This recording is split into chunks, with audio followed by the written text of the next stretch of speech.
Second stage వచ్చేసరికి ఏమవుతుంది, after preparation of trial balance but before preparation of final accounts. ఎప్పుడైతే trial balance prepare చేసేసామో అక్కడ మీకు error వచ్చినప్పుడు ఏమవుతుంది, ట్రయల్ బ్యాలెన్స్లో సస్పెన్స్ అకౌంట్ అనేది మనం చూస్తుంది అనమాట. వై బికాస్ ఎర్రర్ ఆ ఎంట్రీ ఆ డెబిట్ సైడ్ ఆ క్రెడిట్ సైడ్ అది మొత్తం టాలీ అవ్వదు.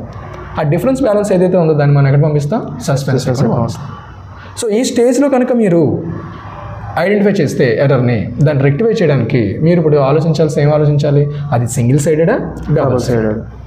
సో సింగిల్ సైడెడ్ అయినప్పుడు ఒకే అకౌంట్ మాత్రం ఎఫెక్ట్ అవుతుంది అనుకున్నాం, ఓకేనా. ఇప్పుడు మరి ఎంట్రీ రాయాలా, స్టేట్మెంట్ రాయాలా? ఈ స్టేజ్లో అది సింగిల్ సైడ్ ఎర్రర్ అయినా డబుల్ సైడ్ ఎర్రర్ అయినా సరే మీరు ఏం చేయాలి, ఎంట్రీ అనేది రాయాలి. అదే సింగిల్ సైడ్ ఎర్రర్ అయినప్పుడు ఎంట్రీ ఏం రాస్తాం, అక్కడ మనకు ఒకే అకౌంట్ మాత్రం ఎఫెక్ట్ అయింది, అవునా కదా.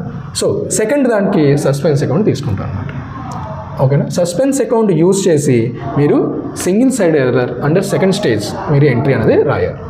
అది డబుల్ సైడ్ ఎర్రర్ అనుకోండి, ఇక్కడ సస్పెన్స్ అకౌంట్ రాదు, మీరు డైరెక్ట్గా ఏదైతే రెక్టిఫికేషన్ ఎంట్రీ ఉంటుందో ఆ ఎంట్రీ రాసేస్తే సరిపోతుంది, ఓకేనా.